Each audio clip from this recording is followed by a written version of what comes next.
क्या आप भी अपने जीवन में भक्ति और शांति का संचार करना चाहते हैं? तो देर किस बात की, जुड़िए हमारे YouTube चैनल कृष्णा टीवी से, जहां आपको मिलेंगे भक्तिमय वीडियोस, प्रेरणादायक भागवत कथाएं और अनमोल आध्यात्मिक ज्ञान। तो अभी सब्सक्राइब करें और हमें फॉलो करें एवं अपने प्रियजनों के साथ ये दिव्य यात्रा साझा करें और आध्यात्मिकता की ओर कदम बढ़ाएं। हरे कृष्ण। अध्याय 17 भक्ति रस सामर सिंधु पे आज हम चर्चा करेंगे।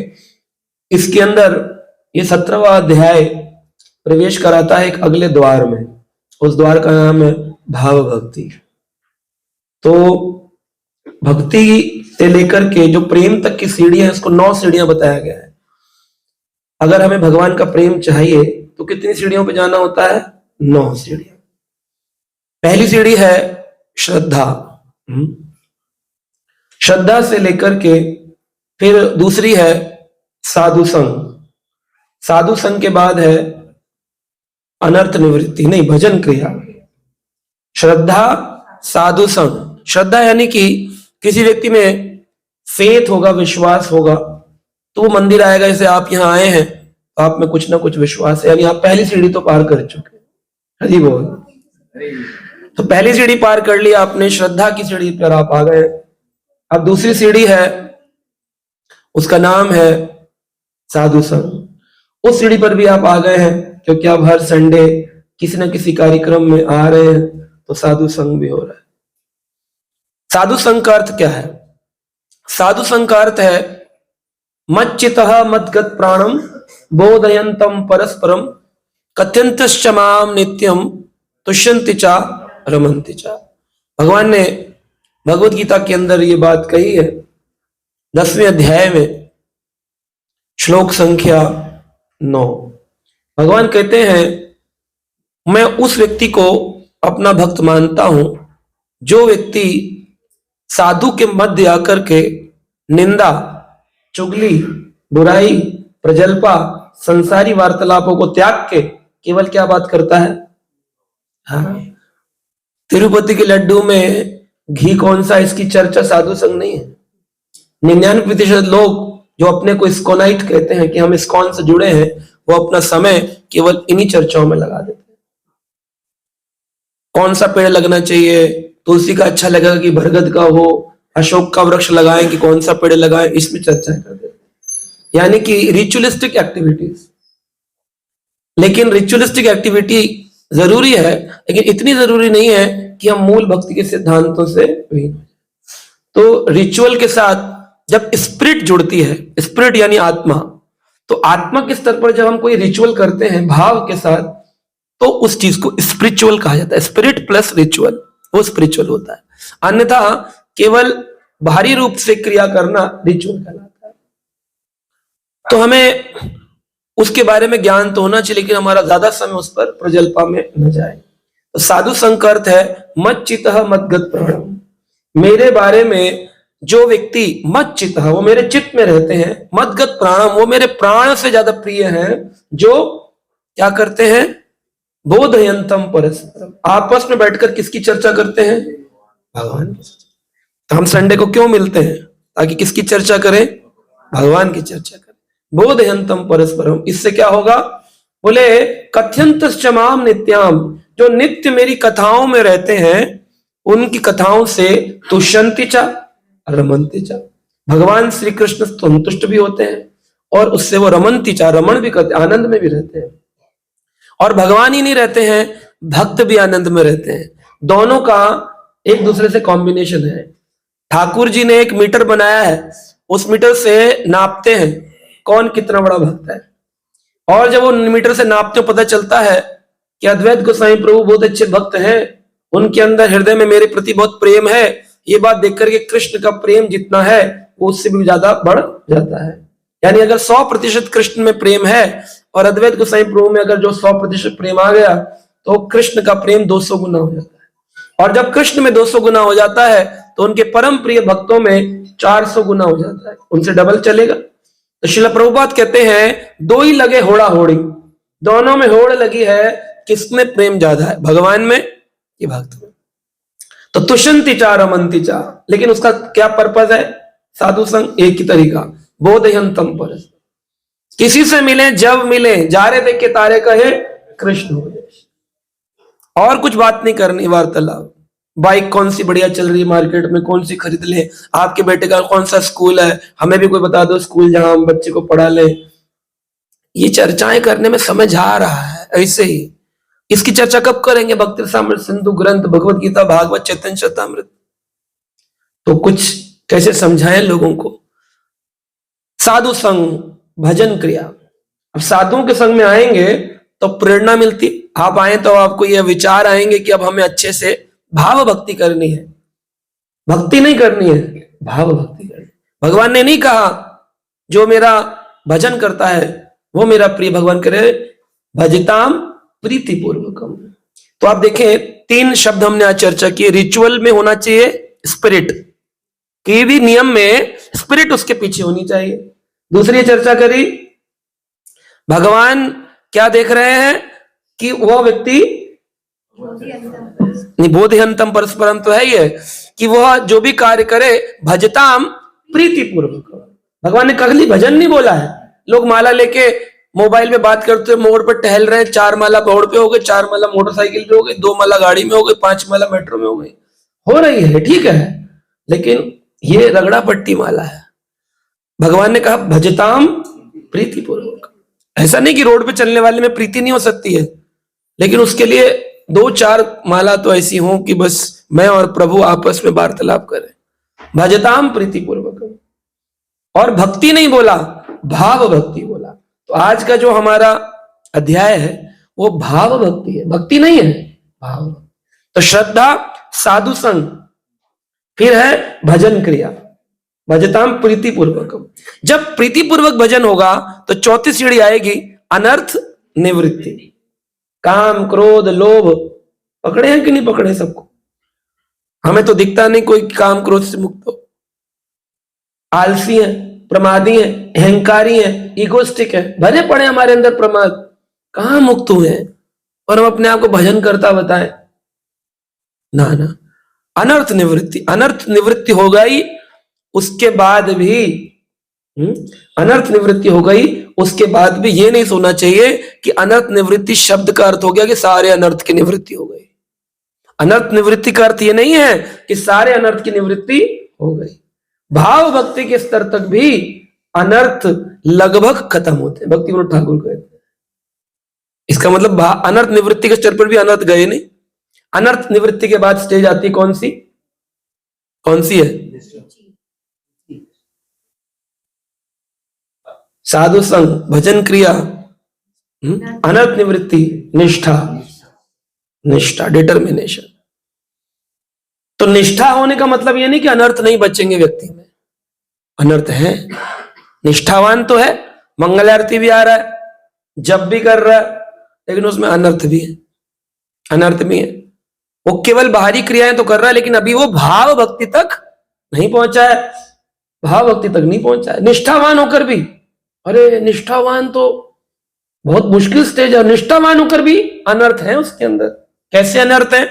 एक व्यक्ति सुबह सुबह गायत्री जाप, उसका नियम था सुबह 6 बजे करना है, हर बार 6 बजे गायत्री करता था, कभी मिस नहीं किया जीवन में जब से ब्राह्मण दीक्षा हुई।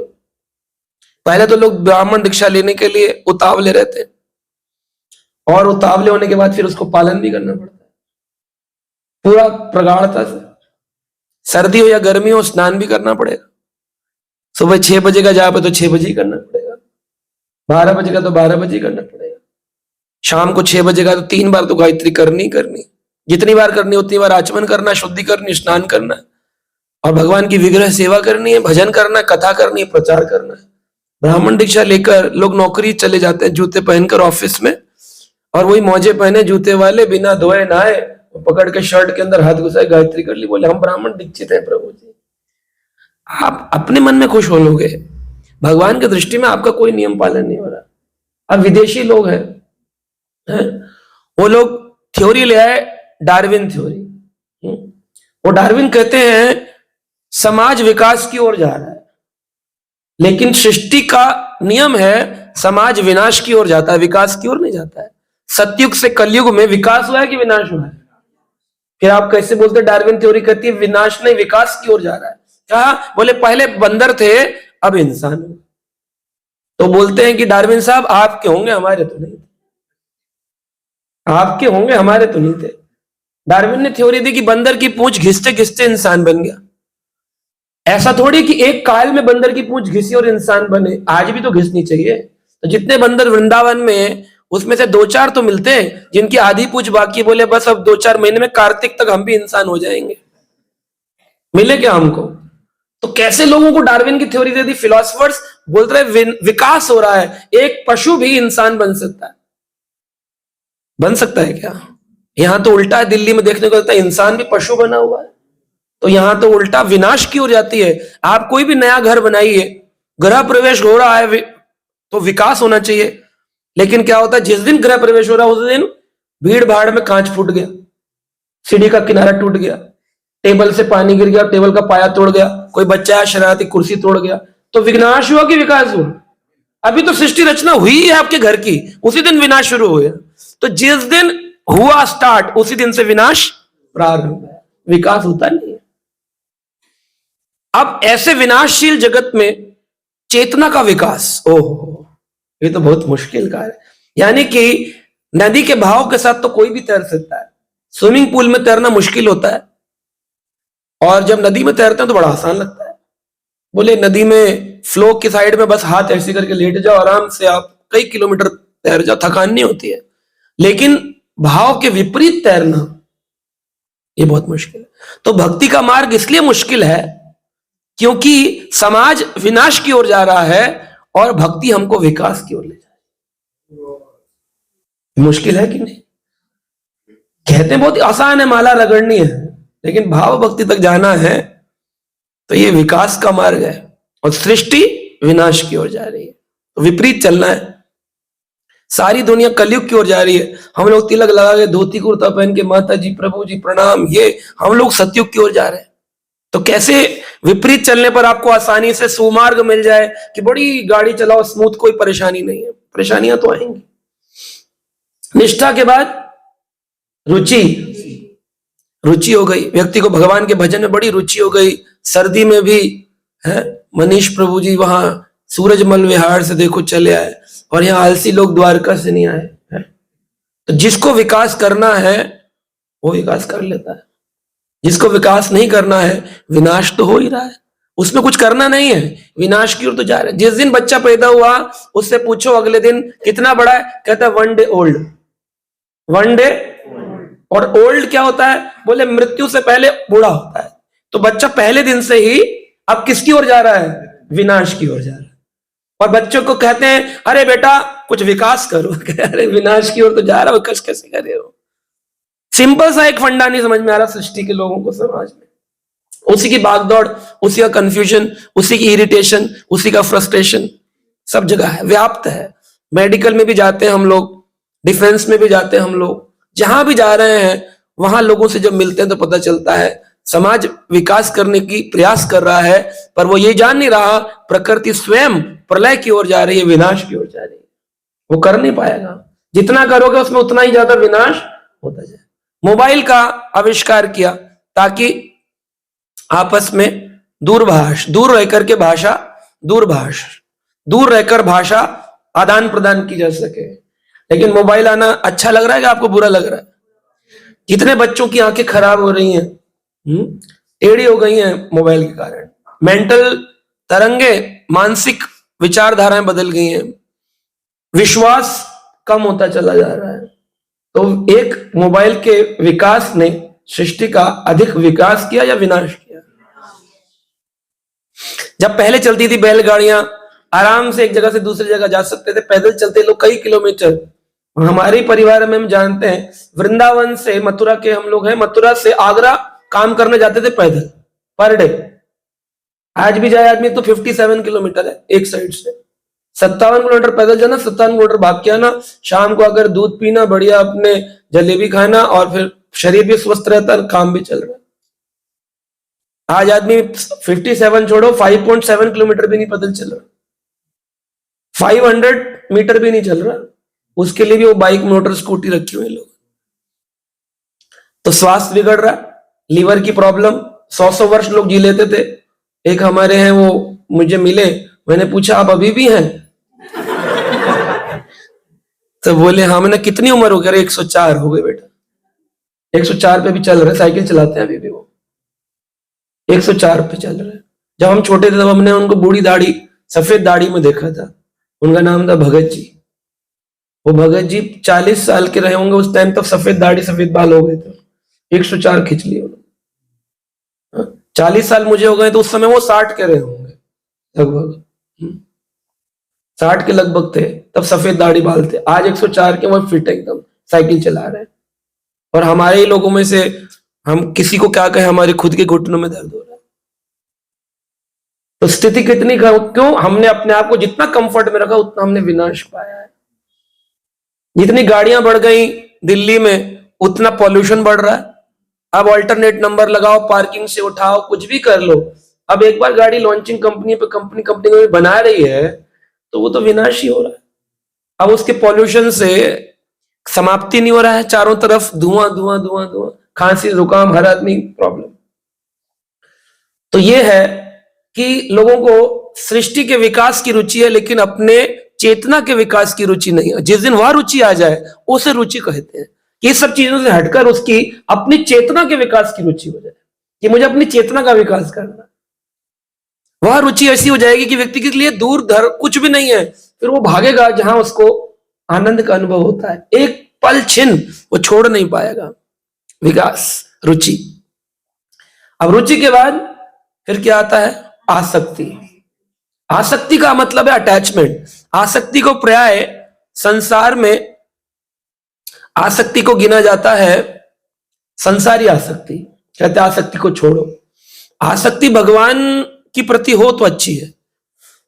भागवत में श्लोक आता है, प्रसंगम अजरम पाशम आत्मनो कवियो विदहो स एव साधुषो कृत्यो मोक्ष द्वारम अपावृतम।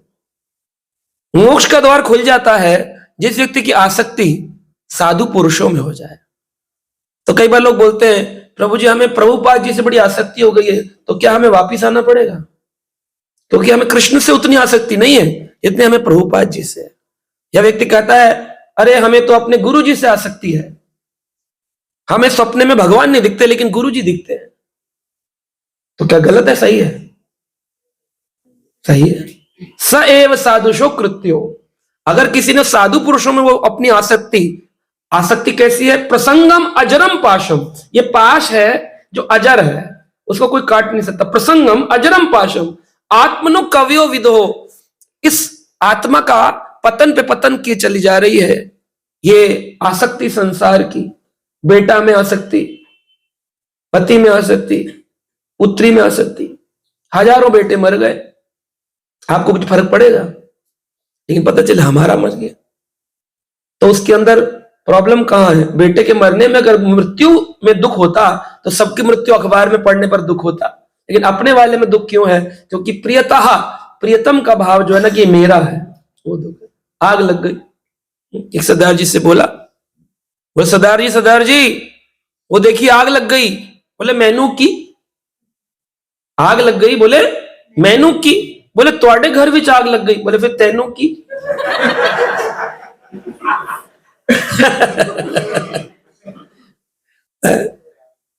तो आग लगने में अगर तकलीफ होती तो सबकी आग लगने में परेशानी होती। जयपुर में आग लग गई, इतने लोग मर गए, हम कितना रोए, लेकिन अगर वो कुछ हमारे लिए हो जाए तो हमको कष्ट देती है, क्योंकि उसमें प्रियता का जो भाव, आसक्ति का जो भाव। लेकिन वो आसक्ति जो संसार में है, स एव साधुषो कृत्यो, वही आसक्ति को साधु पुरुषों में डाल दो बस, तो क्या होगा? मोक्ष द्वारम अपावृतम। अपावृत का अर्थ है पासवर्ड कीवर्ड की जरूरत नहीं है, कि जब जाओगे भगवान धाम में तो पूछेंगे पासवर्ड बताओ, तो बोले अरे पिन कोड तो प्रसाद मुकुंद प्रभु बांटते थे, संडे को हम तो मिस कर गए, हम घर में रह गए सोच के कि ठाकुर जी देंगे। ठाकुर जी ने पासवर्ड तो प्रभु जी को दे रखा था। तो होगा पासवर्ड के बिना होगा एंट्री, लेकिन हो जाएगी अगर साधु पुरुषों में आपकी बुद्धि है तो आपको पासवर्ड मिल जाएगा अपने आप ही। उसके लिए पासवर्ड की जरूरत नहीं है। जैसे सेंसर वाले गेट पर जाओ मॉल में तो अपने आप दरवाजा खुलता है, तो स्वर्ग द्वारम, उपावृतम, ये गीता में कहा भगवान कृष्ण ने अर्जुन को कि जो क्षत्रिय लड़ाई करते वक्त अपने प्राणों की बलि देता है, जैसे कोई डिफेंस में है, तो कई बार लोग प्रश्न पूछते हैं कि हमारा बेटा था या हमारे पति थे, वो युद्ध क्षेत्र में मारे गए, तो उनका क्या होगा प्रभु, जैसे बहुत प्रश्न मुझे आते हैं। तो मैं बोलता हूँ अरे आपने गीता का पहला अध्याय नहीं पढ़ा है। कृष्ण कह रहे हैं मोक्ष द्वारम स्वर्ग द्वारम अपावृतम, तो वो स्वर्ग तक चला जाता है, उसको नरक में नहीं जाना पड़ता। वो क्षत्रिय जिसने देश के लिए अपने प्राण दिए, उसको चाहे वो कैसा भी उसका चरित्र रहा हो, लेकिन उसने देश के लिए प्राण नछावर किए तो स्वर्ग जाएगा, नरक नहीं जाएगा। इसीलिए कहा जननी जने तो भक्त जने, या तो जने वो शूर। मां को दो ही ऑप्शन दिए गए, या तो सूरवीर हो ताकि स्वर्ग तक चला जाए, या तो फिर भक्त हो ताकि भगवत धाम चला जाए। इसके अलावा तो सब नरक में ही जा रहे हैं। जननी जने तो भक्त जने, या तो जने वो शूर, नहीं तो जननी बांझ रहे। तो आसक्ति, वह आसक्ति साधु पुरुषों में अगर हो जाए तो मोक्ष द्वारा अपावृतम, मोक्ष का द्वार खुल जाता है। अब आसक्ति के बाद है भाव। उस भाव की चर्चा आज हम कर रहे हैं, भाव भक्ति। इस भाव भक्ति में कहा गया है, ये बहुत ही गहरा विषय है। ये मतलब भक्ति रसामृत सिंधु का दूसरा पड़ाव समझ लीजिए। पहला पड़ाव 16 अध्याय तक हमने पार किया। इसको अंग्रेजी में एक्सटैटिक लव कहा गया है, भक्ति का उन्माद, भाव भक्ति। ये बहुत ही ऊंचा स्तर है। तो जैसे कि श्रील प्रभुपाद जी बता रहे हैं, in the previous chapters the symptoms of devotional service were explained along with instructions as to how we may execute devotional service। तो यहां पर कह रहे हैं वैदिक भक्ति करने से मनुष्य प्रकृति के भौतिक गुणों से परे दिव्य अवस्था तक वास्तव में ऊपर उठ सकता है। वैदिक भक्ति करने से व्यक्ति भौतिक गुणों से परे उस दिव्य अवस्था तक उठ सकता है। दिव्य अवस्था को, कौन सी दिव्य अवस्था? भाव भक्ति, इसकी हम चर्चा कर रहे हैं। तो कैसे पहुंचेंगे वहां तक? पहला ही लाइन है इस चैप्टर की, भाव भक्ति में पहुंचने के लिए, उस दिव्य अवस्था में पहुंचने के लिए वैदिक भक्ति करने से मनुष्य प्रकृति के भौतिक गुणों के परे उस दिव्य अवस्था तक वास्तव में ऊपर उठ जाता है। उस समय उसका हृदय सूर्य की भांति प्रकाशित हो उठता है। कैसे उठता है? अब ये लाइन अगर आप पढ़े तो आप क्या समझेंगे?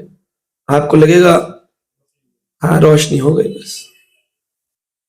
लेकिन आप इस लाइन को आप दूसरे एंगल से समझें तो बहुत ही आपको आनंद का अनुभव होगा समझ करके कि जब हम इस संसार में आए तो हमें काले डब्बे के अंदर बंद कर दिया गया, काला डब्बा, और उस काल कोठरी में रंच मात्र भी रोशनी नहीं है। श्रद्धा के लेकर के आसक्ति के स्तर तक रंच मात्र रोशनी नहीं है। तो जो हमारी स्टेज है भजन की, अनर्थ निवृत्ति, रुचि, ये सब काल कोठरी में ही है। लेकिन जब कोई व्यक्ति भाव के स्तर तक पहुंच जाता है तब भी सूर्य का प्रकाश नहीं होता है, केवल सूर्य की भांति एक किरण का अनुभव होता है। भाव भक्ति में भी किसका अनुभव हो रहा है? यानी किरण तो मिल रही है भाव भक्ति पे जाके, तू है मेरी किरण, वो मिल रही है जाकर कहां? भाव भक्ति पर। तो उससे पहले आसक्ति के स्तर तक काल कोट रही है। इसलिए भक्ति विनोद ठाकुर ने कहा कि भाव भक्ति तक भी लगभग अनर्थ खत्म होते। लाइन यहां पर क्लियर करती है। यानी कि अगर सूरज का पूरा प्रकाश पाना हो तो फिर कहां जाना होगा बताइए? हाँ जी, आप लोग समझ पा रहे हैं? अगर सूरज का प्रकाश, सूरज की किरण आई सुबह सुबह, जब 4 बजे 4:30 बजे हम उठते हैं तो 5:30-6 बजे तक उजाला होता है और कहते हैं अब सूरज आने वाला है। सर्दियों में तो खास करके इंतजार रहता है कब आएगा। वो निकलता है 8, 9, 10 बजे जाकर के, तो प्रसन्नता का अनुभव होता है कि चलो आज खिली खिली सूरज की रोशनी। तो सूरज की रोशनी कब आएगी? उसकी किरण तो आ गई सुबह, तभी तो उजाला हुआ, वरना अंधकार था। तो सुबह 6 बजे से लेकर 10 बजे तक जब तक खिली सूरज की रोशनी नहीं है, वो जो 4 घंटे सर्दी के मौसम में आपने गुजारे, वो भाव भक्ति किस तरह थे? कोहरा भी है लेकिन रोशनी भी है। लेकिन जब सूरज पूरा निकल गया तब कोहरा दिखता है, तब एक आनंद का अनुभव होता है ना। ठंड में आदमी ऐसे करके आनंद हो रहा है, वह प्रेम है, वह प्रेम का स्तर है। इसे लोग कहते हैं ना हमें बड़ा प्रेम है, ये तो प्रेम की बात है ओ दो, ऐसे गा लेते हैं बस, गाने से थोड़ी होता है प्रेम। तो वैदिक भक्ति के नियमों का पालन करेंगे तो जाकर, वैदिक भक्ति का नियम का अर्थ क्या हुआ? वैदिक भक्ति के पालन का नियम का अर्थ हुआ वैष्णव सदाचार का पालन। शिखा रखनी चाहिए, धोती कुर्ता पहनना चाहिए, दाढ़ी मूछ नहीं रखनी चाहिए, तिलक लगाना चाहिए, नित्य प्रतिदिन 2 बार स्नान कम से कम करना चाहिए, 4 नियमों का पालन करना चाहिए, चाय कॉफी मदिरा का पान नहीं करना चाहिए, मांसाहार का सेवन, लहसुन प्याज का सेवन नहीं करना चाहिए, और पर स्त्री गमन पर पुरुष गमन नहीं करना चाहिए, जुआ नहीं खेलना चाहिए। अब यह नियम सुनने में बड़े आसान है, इनकी गहराई में जाएं तो आप वहीं पर अपने को विफल पाएंगे, अरे हम तो इसमें सफल नहीं हुए। तो बहुत गहरी बात है। अगर हम बात करें कि नशा नहीं करना चाहिए, हम बोले हम तो करते नहीं प्रभु जी, बचपन से कभी नहीं किया। कौन सा नशा? जिस नशे की चर्चा है वो नशा है अहंकार का नशा, वो सब में है। बड़े से बड़े भाव भक्ति कर बोले हम तो वैदिक भक्ति करी प्रभु जी, हम चाय नहीं पीते, हम तो प्रभु जी शुद्ध भक्त हो गए ना। सूरज की किरण भी नहीं आई है, वो तो भाव पर जाकर आएगी। अभी तो भजन क्रिया चल रही है, 16 माला रगड़ रहे हैं जैसे तैसे आते पीते करते। अनर्थ निवृत्ति पे काला घोर कालापन है, कोई अनर्थ निवृत्त नहीं हुआ है। ऐसी स्थिति में चाय कॉफी छोड़कर अपने आप को ये समझना कि हम बड़े उन्नत हो गए। तो 6 बजे मंगल आरती में रोज हमारा नियम पक्का है, तो एक व्यक्ति की गायत्री में 5:45 बजे उसको नींद आ गई, और 6 बजे एक आदमी ने आकर उठाया, बोले उठो उठो तुम्हारी गायत्री का टाइम मिस हो रहा है। वो 6 बजे मैं गायत्री कर लिया। बाद में गया, बोला धन्यवाद आपका, आप आए, आपने 6 बजे मेरी गायत्री पूर्ण कराई, मेरा नियम अच्छे से करवा दिया, मैं आपका धन्यवाद देता हूं। आप कौन है? कहा कलयुग। कौन हूं? बोले अरे कलयुग, तुमने तो भजन से हटाना चाहिए, तुमने तो भजन में लगाया है, ये कैसा कलयुग जो भजन में लगा रहा है? कह रहे अगर तुम्हारा थोड़ा सा समय आगे पीछे होता तो तुम्हारे हृदय में ग्लानि की भावना होती, और ग्लानि की भावना जब आती है वो प्रगति होती है भक्ति में उसकी। लेकिन जो व्यक्ति अपने आप को मान रहा है हम तो बड़े अच्छे हैं, भजन क्रिया भी मानने लगा हम तो बड़े अच्छे हैं, तो उसमें जो अहंकार का नशा है वो उसको भाव के स्तर तक अनर्थ निवृत्त होने।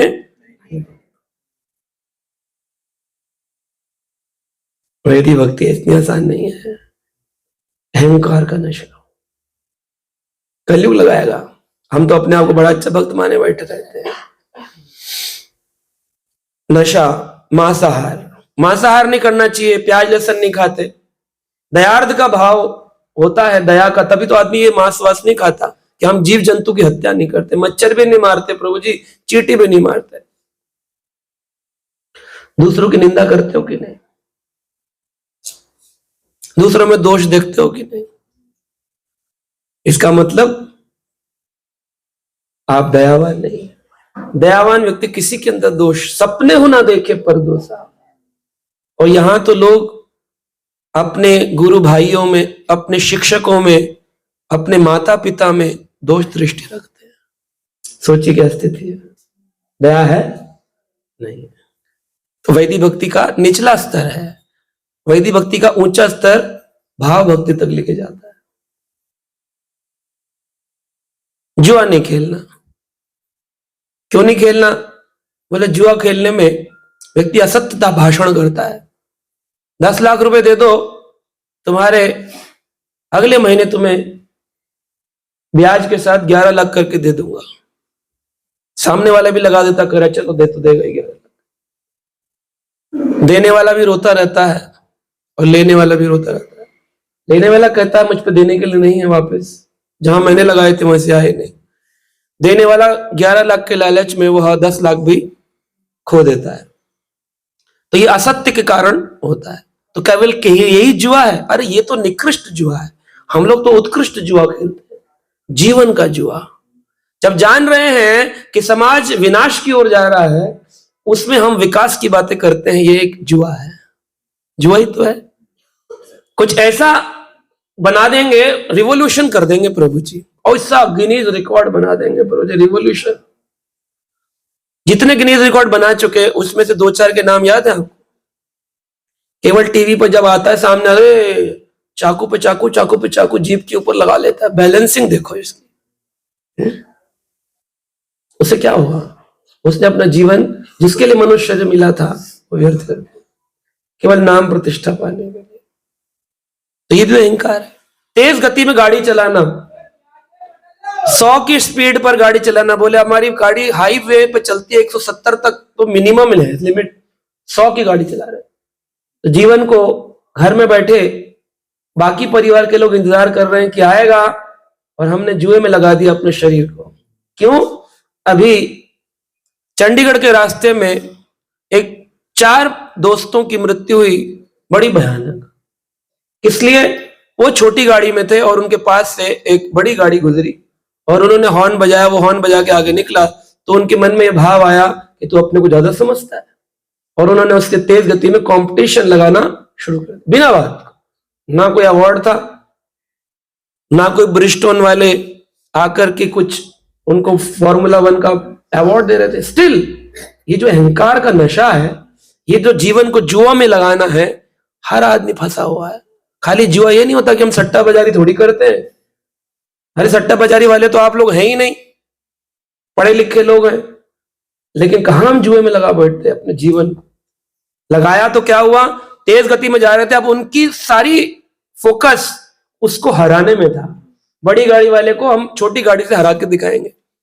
अंधेरे में एक टर्न से एक ट्रक आ गया सामने से, बड़ी गाड़ी वाला निकल गया था, और इतने में उन्होंने तो उस पर फोकस किया था, ये देखा ही नहीं कि राइट से ट्रक आ रहा है। ट्रक सामने आके खड़ा हो गया, उनकी पूरी गाड़ी उसमें चली गई, उनकी गर्दन यहां से ऐसे कट कट के मुंडियां रोड पर गिरी उनकी। तो वीडियो देख लेंगे, भयानक है। जुए में नहीं सोचता है, 2 मिनट में प्रतिस्पर्धा का भाव है ना। कोई नहीं मिलेगा तो चलो प्रशांत मुकुंद प्रभु से ही करते प्रतिस्पर्धा, कोई ना मिले तो इन्हीं से करते। कोई भी किसी से भी कुछ भी कर रहा है, उसी कारण से जो विकास होना चाहिए था वो विनाश हो। चेतना का विकास तो हुआ नहीं, और सृष्टि का तो विनाश हो ही रहा है, वो तो प्रकृति का नियम है। तो देखिए हम वैदिक भक्ति भी सही तरीके से नहीं कर रहे। तो इससे यहां पर कहते हैं, जिस तरह लोकों से दूर स्थित होने के कारण सूर्य का किसी तरह के बादल से ढक जाने की संभावना नहीं रहती, उसी प्रकार जब भक्त सूर्य की तरह शुद्ध हो जाता है तो उसके हृदय से भावमय प्रेम का विस्तार होता है, जो सूर्य प्रकाश की अपेक्षा अधिक तेजोमय होता है। सूर्य में जितना तेज है उससे कई गुना अधिक तेज प्रेम का आपके हृदय में है। क्या आपको प्रेम पाना है? बताइए। रंजन प्राण प्रभु बताइए, आपको प्रेम पाना है या आपके अंदर प्रेम है? वो कह रहे हैं, वो कह रहे पाना है। सूरज है सुबह 8 बजे, लेकिन 10 बजने का इंतजार कर रहे हो। सूरज तो है 8 बजे, 10 बजने का इंतजार करो कि खिली खिली सूरज की रोशनी। तो वो जो कोहरा हटने का इंतजार है, वो कोहरा हटाने का जो प्रयास है, वही भक्ति है। सूरज है, सूरज कहीं आता नहीं है, रात में भी होता है, दिन में भी होता है, हमेशा ही होता है। तो प्रेम है, नित्य सिद्ध कृष्ण प्रेम साध्य कबु नाय, श्रवणादि शुद्ध चित्त करे उदय। आपने कई बार इस लाइन को सुना होगा, इस पर विचार करिए। नित्य सिद्ध, वह सिद्ध प्रेम, नित्य, हम हैं नित्यबद्ध, और प्रेम क्या है? नित्य सिद्ध। तो एक नित्यबद्ध शरीर में एक नित्य सिद्ध प्रेम समाया है। नित्य सिद्ध कृष्ण प्रेम साध्य कबु नाय। ये साधन नहीं करके पाया जा सकता, ये है।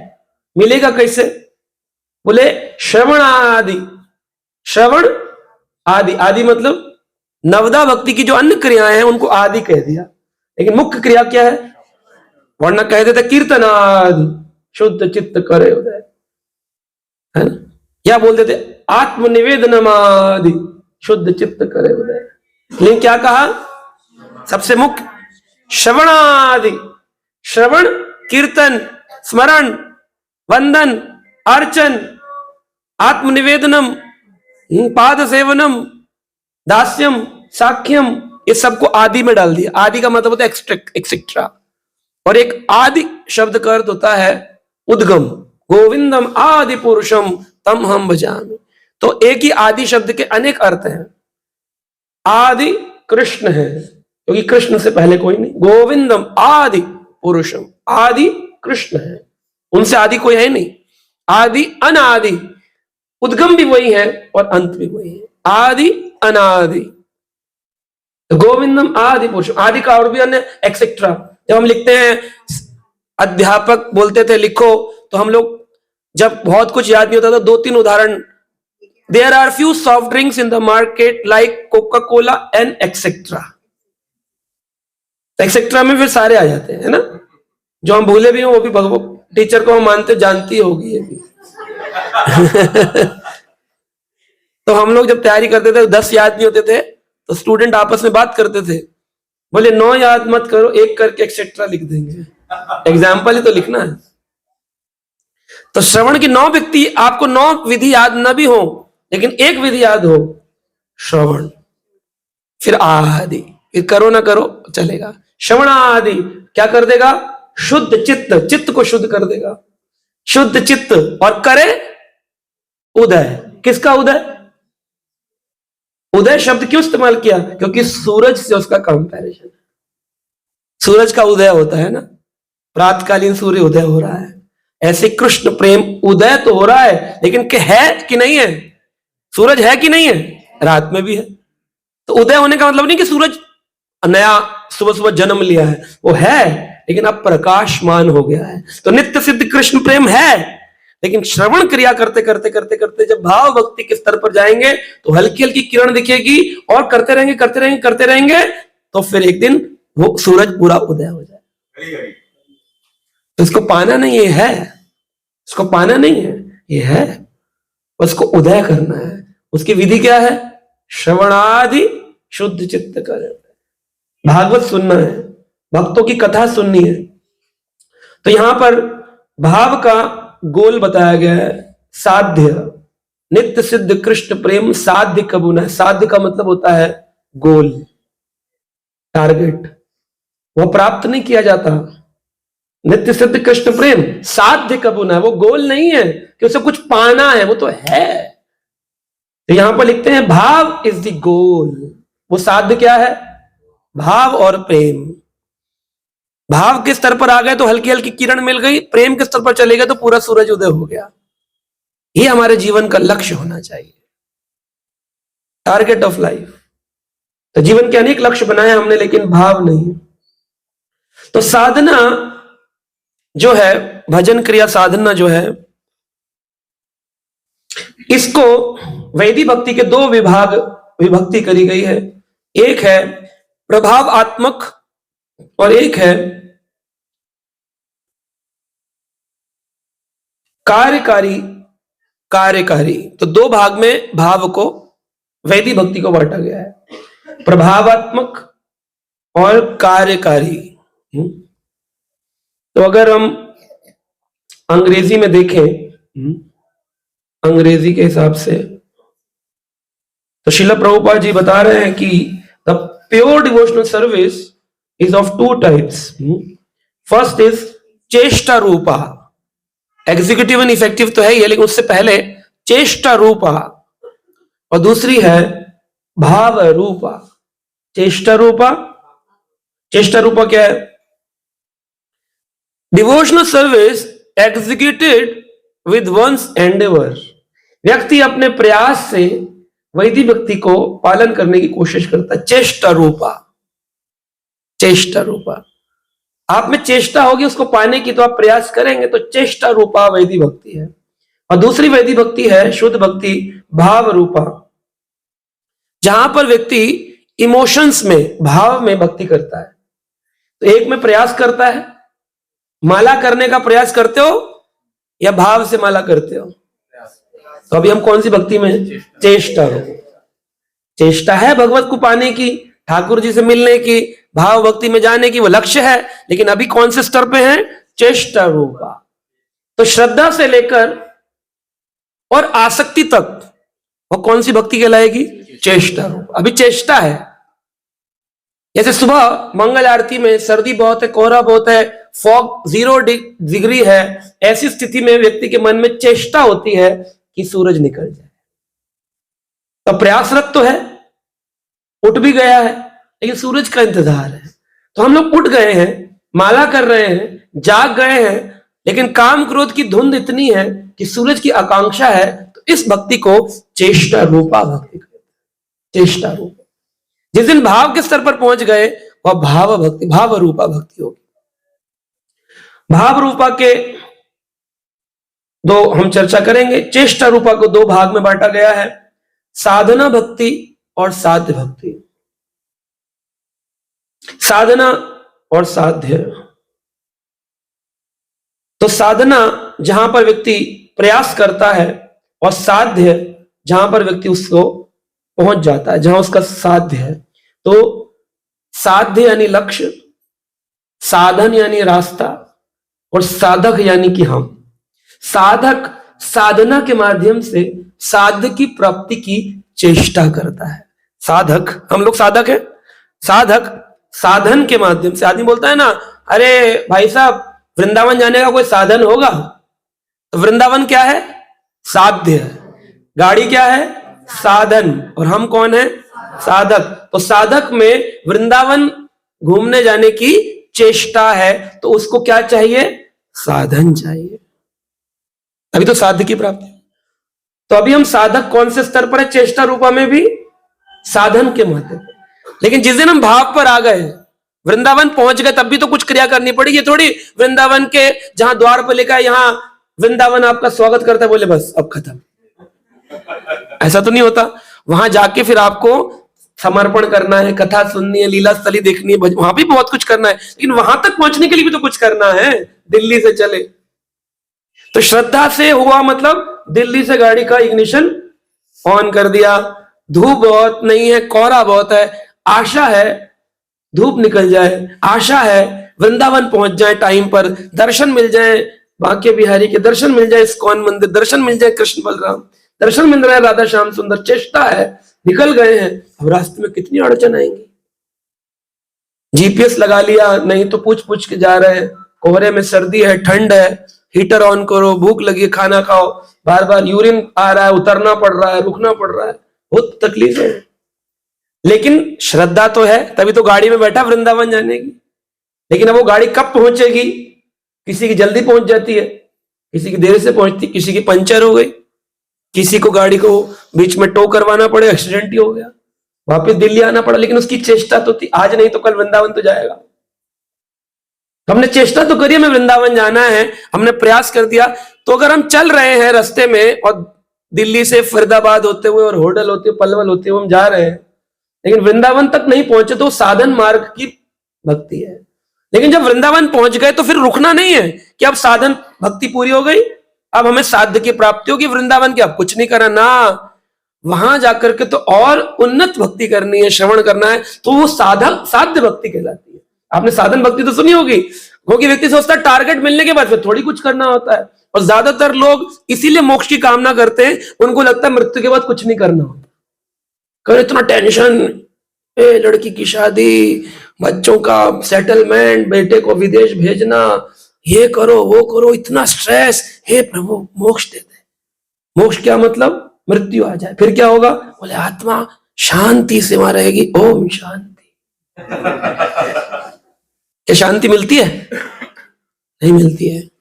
किसी ने पूछा कि जितनी आत्माएं भगवान के तेज में लीन हो जाती हैं, ब्रह्मलीन, उन आत्माओं का क्या होता है? तो बोले भगवान का जितना भी प्रकाश, जिसे ब्रह्म तेज कहते हैं, उन्हीं आत्मा को आए जो भगवत धाम में प्रवेश नहीं करी, और कोई तेज नहीं, वो सब लाइन में लगी हुई, वही तेज है।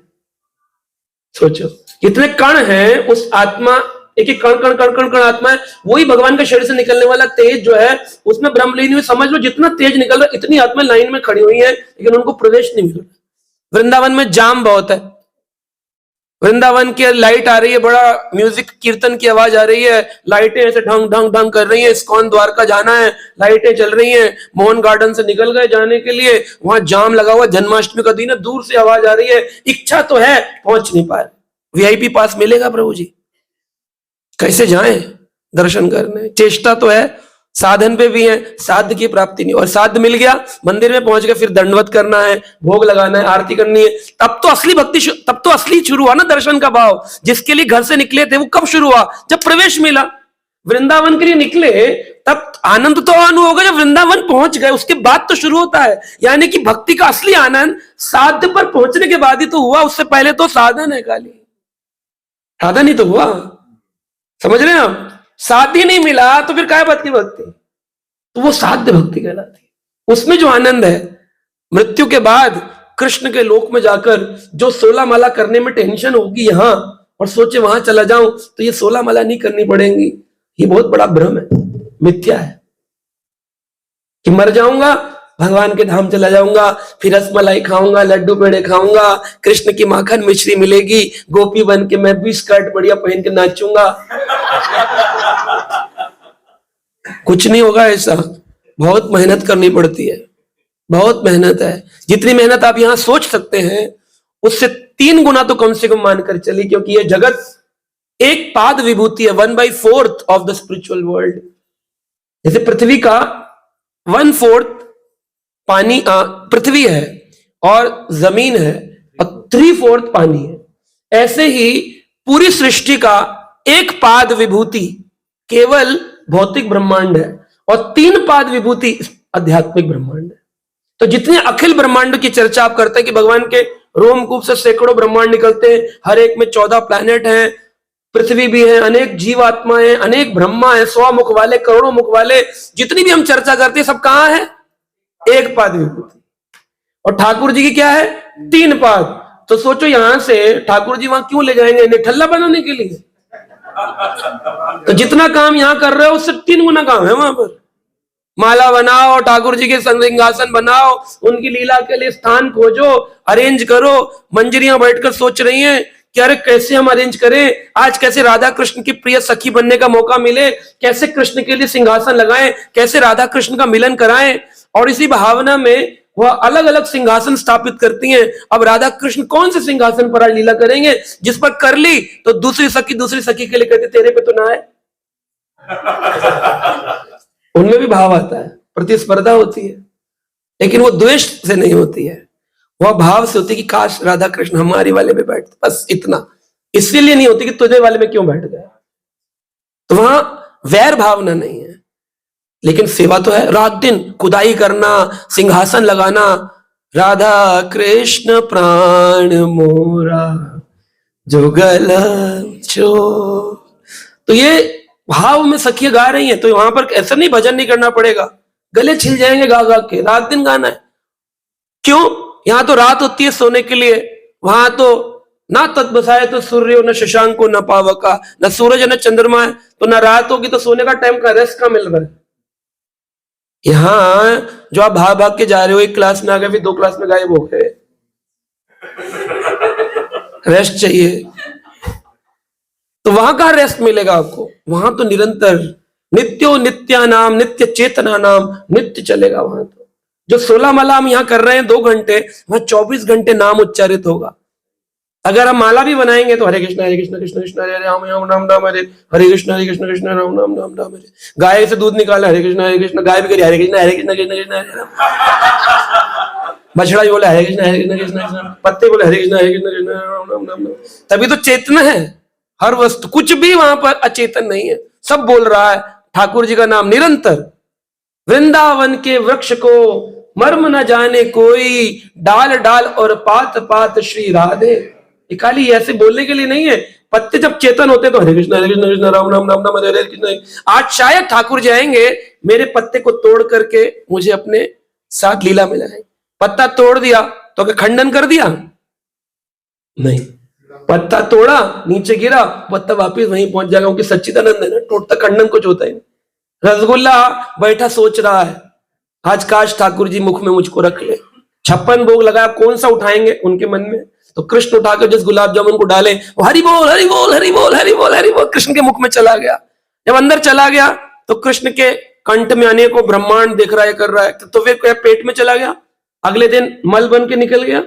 वहां तो खंडन ही नहीं होता किसी चीज का, क्योंकि वो तो चेतन है, वहां पर सच्चिदानंद है। गुलाब जामुन भी अंदर गया, थोड़ा सा आनंद लिया, थोड़ी देर बाद फिर अपने आप को बाहर पाया, फिर वो बाहर खड़ा और अब वेट कर रहा है अब कब मेरा नंबर आएगा। हरे कृष्ण कृष्ण कृष्ण हरे। गुलाब जामुन बन के भी वो सच्चिदानंद है। तो आप जरूरी नहीं सब गोपियां ही बनेंगे वहां जाके, जरूरी नहीं कि सब मंजरियां ही बनेंगे, कोई गुलाब जामुन भी बनेगा। तो क्या आप तैयार है भगवान का गुलाब जामुन बनने के लिए? ये भाव भक्ति के स्तर पर हो सकता है, भाव भक्ति के स्तर पर हो सकता है। लेकिन जब तक आप में प्रतिस्पर्धा का भाव है, ये ज्यादा कैसे, वो आगे कैसे, वो पीछे कैसे, ऐसा उसका ऐसा, दोष दृष्टि है, वो भाव तो बहुत दूर की बात है। अभी तो निकृष्ट भजन पे साधन भी वो वाला चल रहा है कि गाड़ी ले ली बिना हीटर वाली, सर्दी में कोहरा हट नहीं रहा, शीशा खोलो ठंड लग रही है, पहुंच पा नहीं रहे, रास्ता पता नहीं, जीपीएस मोबाइल में नेट काम नहीं कर रहा, वृंदावन तो बहुत दूर है अभी। ऐसी स्थिति भजन हो, चल तो रही है गाड़ी लेकिन स्थिति गर्भ है।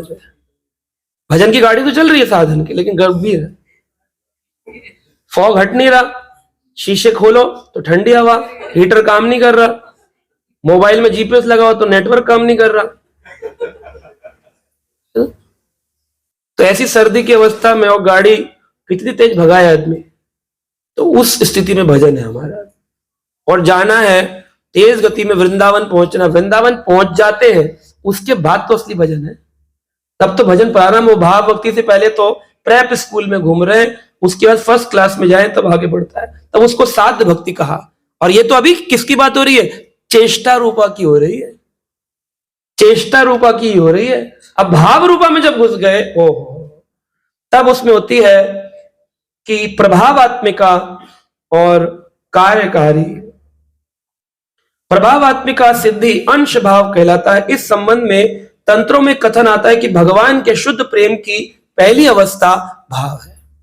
भगवान के शुद्ध प्रेम की पहली अवस्था क्या है? बोलिए सब लोग, भाव है। सोइए नहीं सर्दी में, क्या हलवा? मैं पूछा सर्दी है, कह रहे गाजर का हलवा। मिलेगा आपको बाद में, अभी बोलिए प्रभावात्मिका क्या है? यह भगवान कृष्ण के शुद्ध प्रेम से पहले की सीढ़ी है। भाव ये पहली अवस्था है, शुद्ध प्रेम की पहली सीढ़ी। अभी तो हम 9 सीढ़ियां जो भाव तक की हैं, उस 8वीं सीढ़ी तक पहुंचने में ही गड़बड़ चल रही है। तो सोचिए कितनी तेज गति चलनी, कितना तेज करना पड़ेगा मीटर को। जब लेट हो जाते हैं, बच्चे को स्कूल ड्रॉप करना हो और घर से बच्चा लेट निकलो, तो तेज गति में चलाते हैं कि नहीं गाड़ी? तो गाड़ी अच्छी वाली लेनी पड़ेगी और तेज गति में चलाना पड़ेगा। ढीली ढाली बैलगाड़ी से काम से वृंदावन पहुंच नहीं पाएंगे इस जन्म में। एक बार हम किसी के साथ वृंदावन गए थे, उनकी गाड़ी बहुत ही ज्यादा मरम्मत हालत में थी, तो वो सामान ढोने वाली वैन थी। वो बोला चलिए चलिए प्रभु जी ले जाऊंगा, कल मैं अपनी गाड़ी से आऊंगा। मुझे लगा कि अच्छी गाड़ी लेके आएगा, ले जाएगा, लेकिन वो लाया लोडिंग वाली गाड़ी, उसमें भी पीछे सारा खाली पड़ा, उसमें सामान बोरियां भरी। आगे मेरे को बोला बैठिए बैठिए, मैं कहा कौन गाड़ी कहां कर, यही तो है। 2-4 किलोमीटर चले उसकी गाड़ी, उतरे, फिर उसमें पता नहीं क्या वो पानी डाले, गर्म हो जाए। मैंने बोला ये जन्म में पहुंचा दोगे?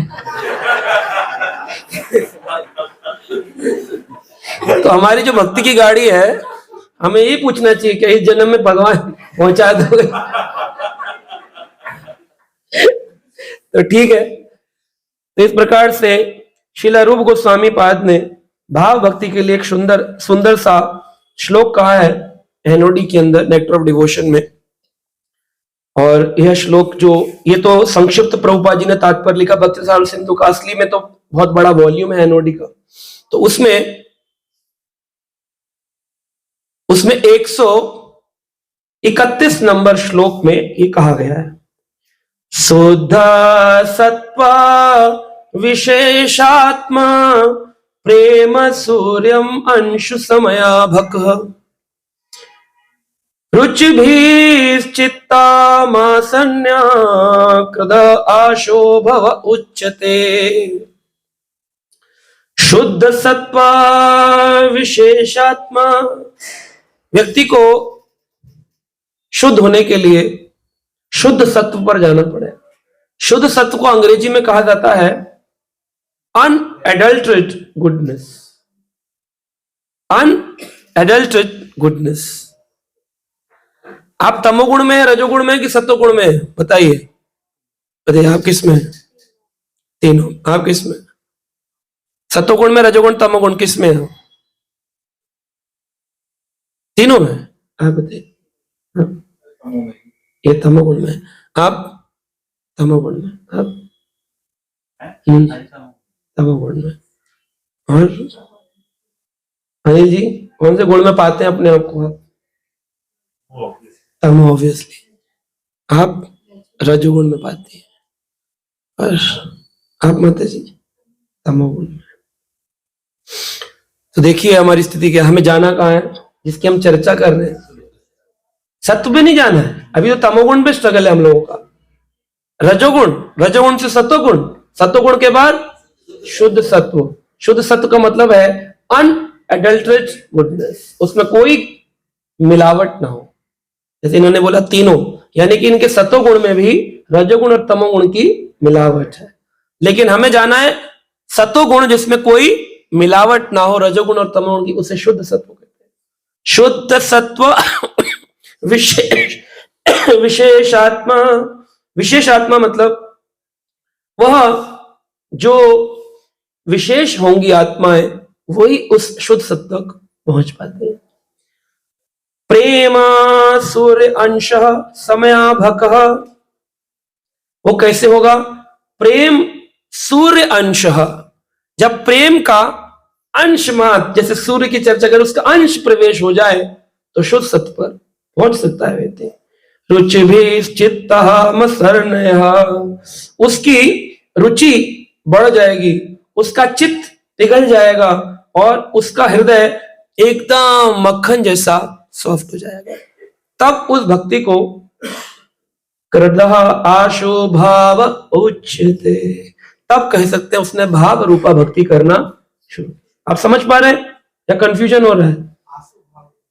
आशु भाव उच्यते, उसके तुरंत, आशु यानी तुरंत, भाव उच्यते, उसमें भाव रूपा भक्ति का प्रवेश हो जाए। शुद्ध सत्व विशेषात्मा, शुद्ध सत्व पर विशेषात्मा पहुंचेगी किससे? प्रेमा सूर्य अंश भकः। प्रेम से पहले सूर्य, सूर्य के आने से पहले प्रेम इक्वल टू सूर्य और भाव इक्वल टू सूर्य की किरणें, सूर्य अंश, और उससे पहले जितना भी है वो सब अंधकार। तो शुद्ध सत्व भाव रूपा में पहुंचने के लिए व्यक्ति के हृदय के अंदर रुचि भी चित्त मासन्य, यानी उसका चित्त एकदम मक्खन जैसा सॉफ्ट हो जाएगा, उसके अंदर इमोशंस आ जाएंगे। कौन से भक्त में इमोशंस होते हैं? गौरांगा बोलीते हबे पुलक शरीरा, हरि हरि बोलीते नयन बवनीरा। तो जो पहली भक्ति हमने चर्चा करी वो प्राइमरी कैरेक्टरिस्टिक्स ऑफ भक्ति है। कौन सी चर्चा करी? प्राइमरी कैरेक्टरिस्टिक्स ऑफ भक्ति कौन सी थी? चेष्टा रूपा। बिल्कुल प्रभु जी ने से, चेष्टा रूपा प्राइमरी है। प्राइमरी एजुकेशन में पढ़ते हैं ना 5वीं क्लास तक। बोले कौन से में? बोले मैं प्राइमरी की टीचर हूं, प्राइमरी का बच्चा हूं। प्राइमरी तक चेष्टा रूपा है, और उसमें भी दो है, साधन और साध्य रूपा। वृंदावन पहुंचने पर भी साध्य रूपा तक ही है, लेकिन वृंदावन पहुंचने के बाद अगर वो सूरज का अंश मात्र, किरण का उजाला हो गया, इमोशंस आ गए, तो आप भाव रूपा में आए। उस भाव रूपा में भी आपके लक्षण क्या होंगे? पहला लक्षण होगा आपके अंदर कि आपका हृदय सॉफ्ट हो जाए, चित्त मार्षणया, हृदय सॉफ्ट हो जाएगा। और दूसरा लक्षण होगा कि आपके अंदर अनेक 12 रसों को स्वाद आने लग जाएगा। जब बुखार होता है तो भोजन का स्वाद आता है, नहीं आता है? आदमी कहता है आजकल ना मेटेलिक टेस्ट आ रहा है एंटीबायोटिक खा के, मैं तो बहुत खाता हूं खांसी के कारण।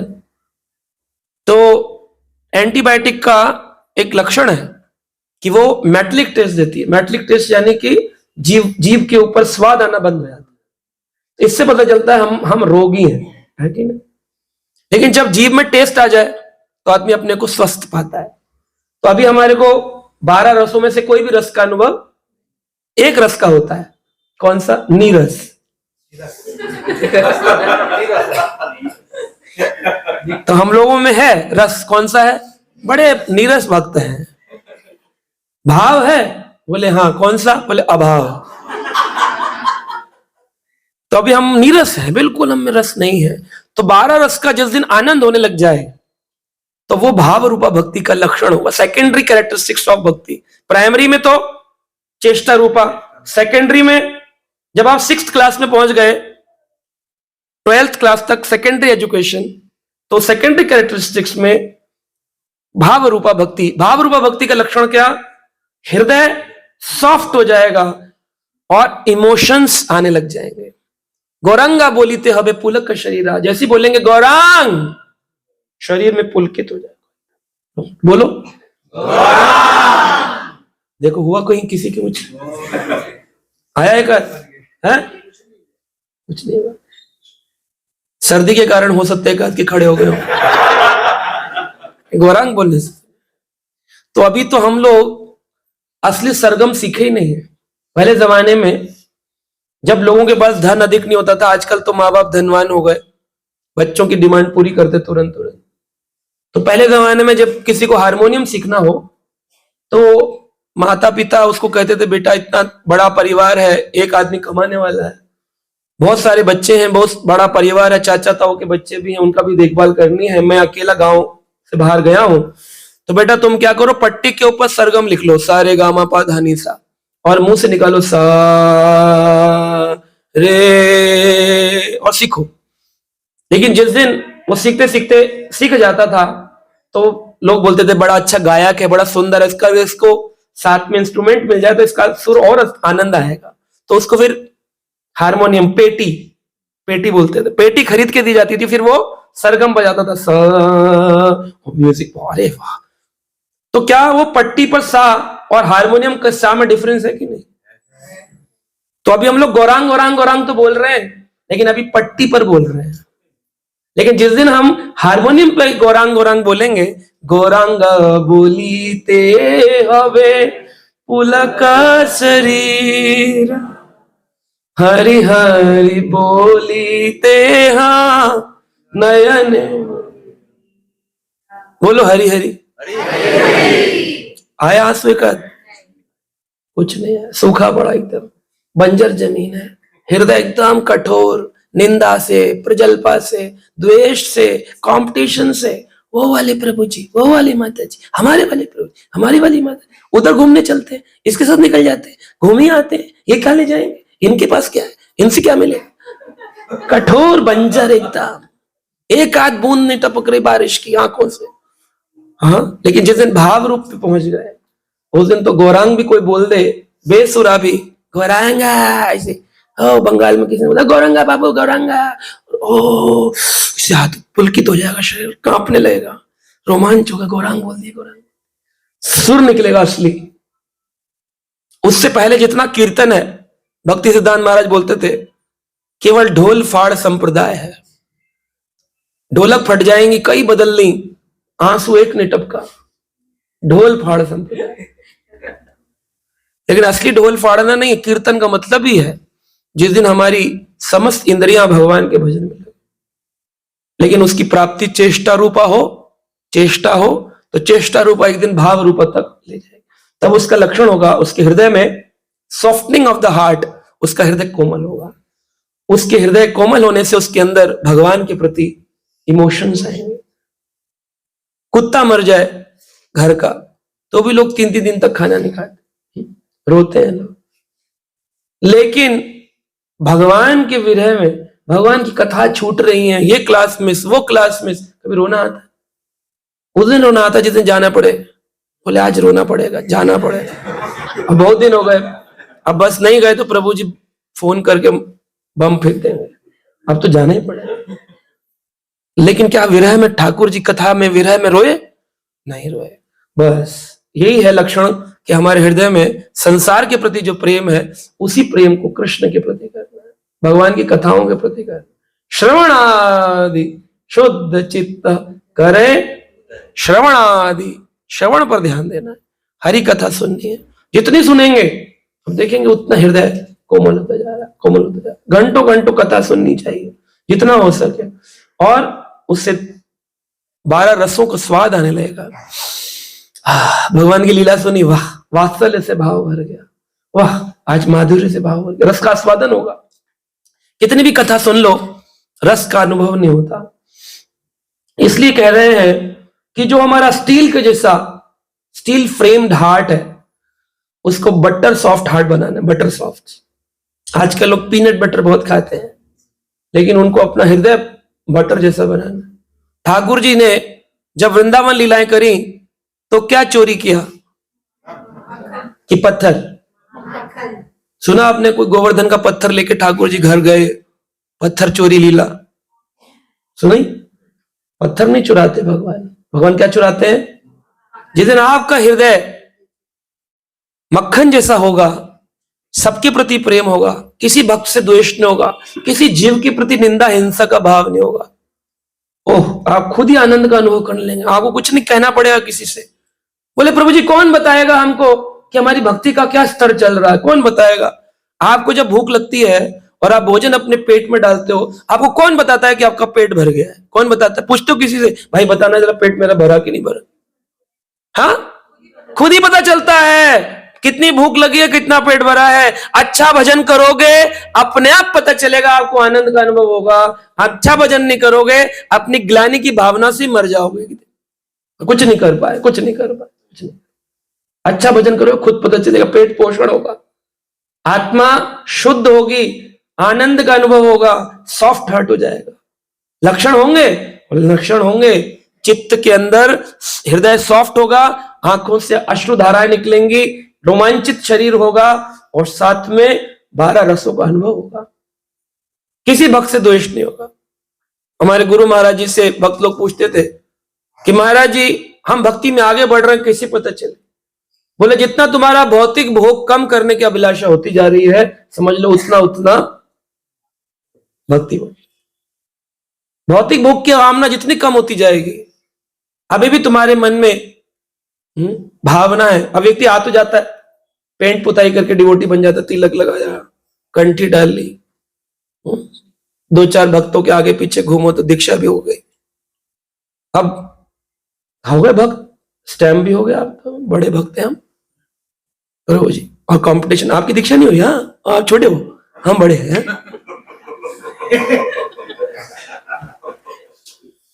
इसी कंपटीशन से पीड़ित तो थे, उसीलिए तो पतन हुआ। अभी भी पतन से क्या उठ पाओगे कभी? ना, इसी देखते रहो, बस यही सब करते रहो। मनुष्य शरीर में कंपटीशन, तुम्हारी दीक्षा हुई, तुम्हारी ब्राह्मण दीक्षा नहीं हुई, इनकी क्यों नहीं हो रही? इनको तो बहुत दिन हो गए, इनकी क्यों नहीं हो रही? इन पर कृपा नहीं हो रही, जरूर इनका कनेक्शन ठीक नहीं होगा उनके साथ में। ऐसे पूरी जगह यही सब चर्चा है। जितनी जगह जाता हूं मैं, भक्तों से बोलो मिलना है, किसी को कोई प्रश्न पूछना है, हाँ जी प्रभु जी आपसे मिलना है, वृंदावन धाम में समय दूंगा जी, आइए मुझसे मिल लीजिए, 3 घंटे आप भक्तों के लिए। जो आएंगे पर्सनल मीटिंग में प्रॉब्लम ही प्रॉब्लम, कोई नहीं पूछता प्रभु जी चेष्टा रूपा से भाव रूपा में कैसे, कोई लेना देना ही नहीं। चेष्टा रूपा भाव रूपा आप बोल रहे हो तो हमें आपके क्लास में जुड़े तो सुनना पड़ रहा है, हमारी काहे की चेष्टा सुनने की? बस हमारा कोई चेष्टा नहीं इसको प्राप्त करने का, कोई रिलेशन नहीं, हम तो कंपटीशन कर रहे हैं। अरे कोई भी व्यक्ति भगवान का भजन कर रहा है, जिसके हाथ में माला है, वो भगवान ने उसको स्वीकार किया है। अनेक जन्मों के प्रयास के बाद वो माला उठा रहा है। और एक माला जपने वाले में आप दोष देख सकते हो? कैसे, क्यों?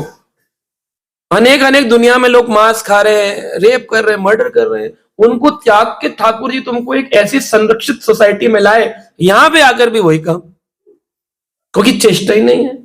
और जितना जितना इस सब में रहोगे उतना उतना पतन होता चला जाएगा। वो माला में मन लगना बंद हो जाएगा, कथा में आना छूट जाएगा, कथा में आने की प्रेरणा नहीं मिलेगी। वो आपके बोलते हैं ना, मेरे पैर ही नहीं जा पा रहे, मैं तो चाहता बहुत हूं, मेरे पैर नहीं जा रहे हैं, वो चेष्टा की कमी के कारण। तो हमको वो बढ़ानी है। इस कथन की पुष्टि श्रीमद् भागवत के 3:25-25 में हुई है, जहां भगवान कपिल कहते, हे माता, जब मनुष्य शुद्ध भक्तों की संगति में रहता है तथा मेरी भक्ति की परम शक्ति की अनुभव हो सकता है। जब वो किनके संग में रहता है? शुद्ध भक्तों के संग में रहता है। प्योर डिवोटीज के संग में रहो तो आप पाएंगे कि हाँ, सच में ऐसा अनुभव हो रहा है। दूसरे शब्दों में, जब शुद्ध भक्त बोलता है तो उसके शब्दों का प्रभाव श्रोताओं के हृदय में कैसे पता करें? शुद्ध भक्त है, शुद्ध भक्त कैसे पता करें? उसकी वाणी का प्रभाव लोगों के हृदय में होता है ना? सब्जी वाला भी सारा दिन चिल्लाता है, मटर है मटर, आलू है, बैगन है,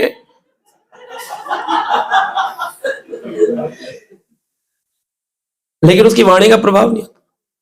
एक ठेले वाला था, वो बेचता था, ले ले ले ले केले ले ले ले ले ले ले केले ले ले, तो लोग देखने पहुंचे, इधर आओ एक केला दे दो, बहुत जोर से चला, ले ले ले ले केले ले ले। वाणी का प्रभाव होता है। तो शुद्ध भक्त कौन है, कैसे पता करें? जिसकी वाणी के प्रभाव से सचमुच भक्तों को आनंद का अनुभव हो, सारे भक्त प्रसन्न हो जाए, वाह प्रभु जी आनंद हुआ, हृदय में प्रवेश हुआ, वो लक्षण है वाणी का प्रभाव। वो होता भगवान की कृपा से ही है। तार शक्ति बिना नहीं परिवर्तन। ठाकुर जी जिसको उन्नत भक्त बनाना चाहते हैं उसके हृदय में वाणी देते हैं, उसको ज्ञान देते हैं, ज्ञान दीपेन भास्वता, ज्ञान का दीपक जलाते हैं, और फिर उसके बाद अचानक ही वो ऐसा प्रचार करता है, ऐसा बोलता है कि उससे अनेकों लोग जुड़ना प्रारंभ।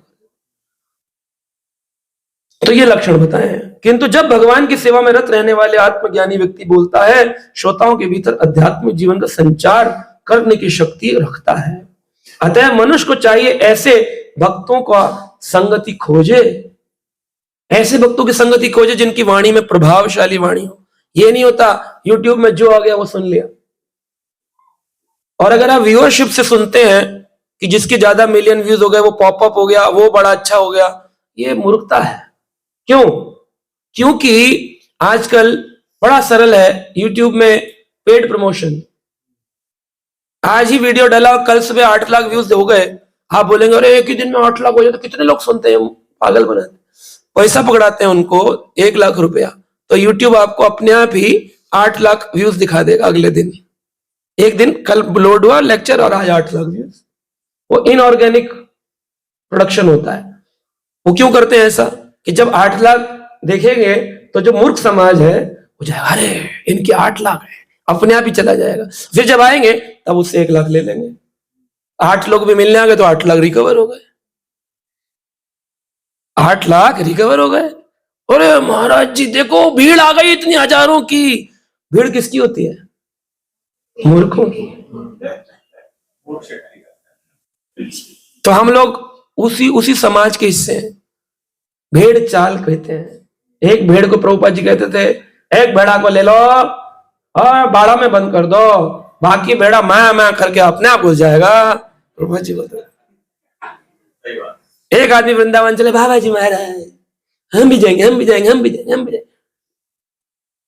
मत पता करो संप्रदाय कौन, कहां से आ रहे हैं, कहां को जा रहे हैं, भीड़ में कुचल रहे हैं, पिट रहे हैं, हम दर्शन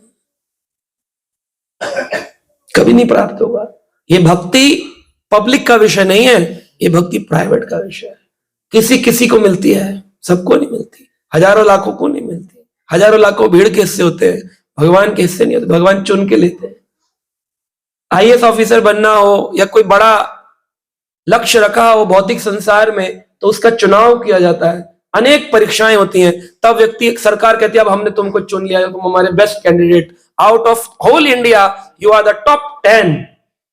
एक छोटी सरकारी नौकरी में भी इतना सब परीक्षा, 10 टॉप 10। ठाकुर जी के धाम में ऐसे कोई जय जय महाराज सब जा रहे हैं, वो धाम में ऐसे जा रहे हैं। चेष्टा रूपा, भाव रूपा, ये सब लिखा रूप गोस्वामी ने वृंदावन में बैठ के। तो ये सब समझना, ये नहीं समझने को तैयार है, क्योंकि समाज ऐसा ही है हमारा। इसलिए इस भाव का एक नेचर होता है, नेचर ऑफ भाव। Srila Prabhupada describe the state as samadhi. After the outward appearance of these ecstatic symptoms, they stay within the mind, and continuation of the ecstasy is called samadhi. समाधि क्यों? कॉन्टिन्यूस एक्सटेसी, ये भाव रूपा भक्ति जिस दिन इमोशंस व रस कॉन्टिन्यूस हो जाए, रात को सोते सोते भी सो रहे हैं और अलार्म लगा दिया, गौरांग गौरांग गौरांग गौरांग भूलित पुलक शरीर पुलकित है गौरांग, अगर मोबाइल ने भी बोल दिया गौरांग, यहां लगा रखा है, पूरा भजन लगा रखा है, गौरांग बोलित पुलक शरीर, अलार्म क्लॉक में भजन लगा लेते हैं ना दिखाने के लिए, तो उसको स्विच ऑफ कर दिया, 6 बजे उठूंगा, हरि हरि बोलिते नयन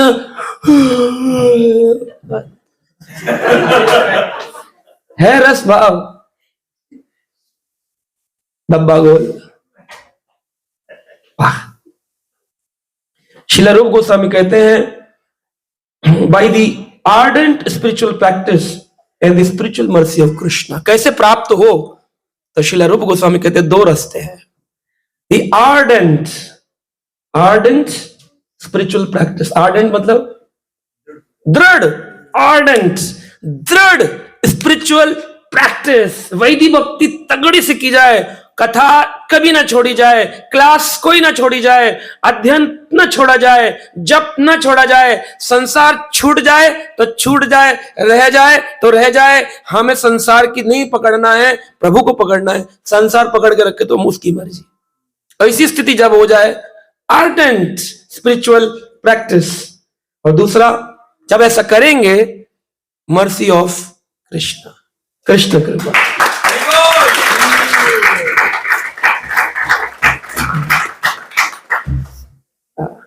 कक्षा कितने बजे थी आज? कौन कौन कितने कितने बजे आए? This is not ardent spiritual practice, ये आर्डेंट नहीं है, दृढ़ नहीं, ये है कि बस वो वाली गाड़ी थी ना जिसमें मैं जा गया था, लोडिंग वाली, बस पहुंच जाए, इसी जन्म में क्लास तक पहुंच जाए, बस बहुत ठीक है। तो क्यों नहीं हो पा रहा है ऐसा? क्यों सब लोग आर्डेंट नहीं हो पा रहे हैं? दूसरा रीजन, कृष्ण नहीं है। जा पर कृपा राम की होई, ता पर कृपा करे सब कोई। राम जी की कृपा नहीं होगी तो कोई पूछेगा नहीं, राम जी की कृपा हो गई तो हनुमान जी की ऐसी पूछ हो गई कि रावण भी पूछ में आग लगाने को तैयार हो गया। रावण ने क्या जलाया हनुमान का? कुछ। तो आपकी भी पूछ बड़ी होनी चाहिए। हनुमान की कितनी बड़ी पूछ थी? तो हनुमान जी ने कहा, जब से राम के हो गए हमारी पूछ हो गई। तो जब राम की कृपा मिल गई तो आप देखेंगे अपने आप ही सब दुनिया आपकी तारीफ करने लग जाएगी, है ना। और आप दुनिया की प्रयास करिए संतुष्ट करने का, जितना कर लीजिए, 30 साल 35 साल 40 साल, शरीर छोड़ने से पहले आपको बहुत सारा सुनने को मिलेगा, लोग आपसे कोई प्रेम नहीं करते, बच्चे भी नहीं करते। ऐसे कई घर मुझे मिलते हैं, मैं घरों में जाता हूं, लोग बुलाते हैं, कथा में आइए, प्रोग्राम कराना है, ये है वो है, जाओ, फिर आपसे कुछ पर्सनल बात करनी है, एकांतिक वार्तालाप करना है, करिए जी।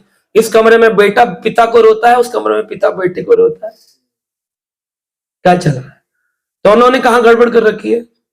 दोनों एक दूसरे को संतुष्ट करने का प्रयास कर रहे हैं, लेकिन दोनों ने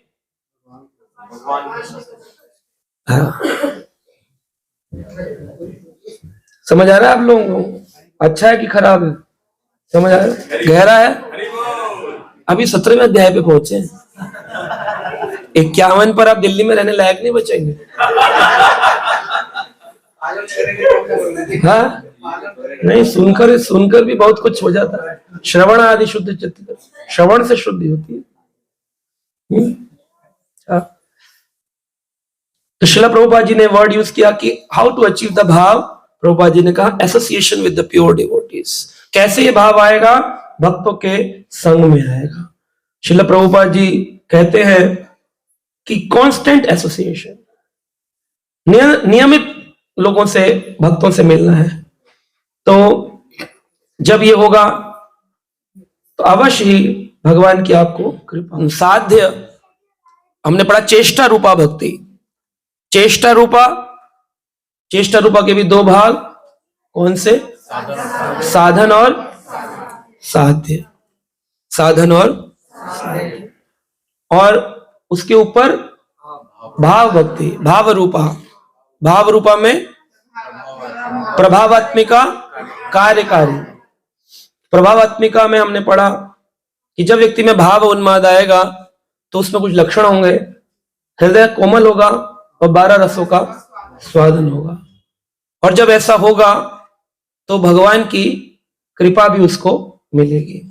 भगवान की कृपा 3 प्रकार से मिलेगी। भक्त के रूप में, वाचिक कृपा रूप में मिलेगी, भगवान स्वयं अपने दर्शन दान देंगे, और या फिर हृदय से आशीर्वाद देंगे। तो इस प्रकार से हम भाव के स्तर से प्रेम के स्तर तक पहुंच सकते हैं।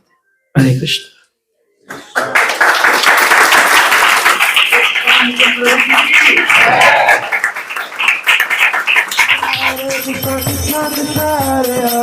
हरे राम राम राम हरे हरे, हरे कृष्ण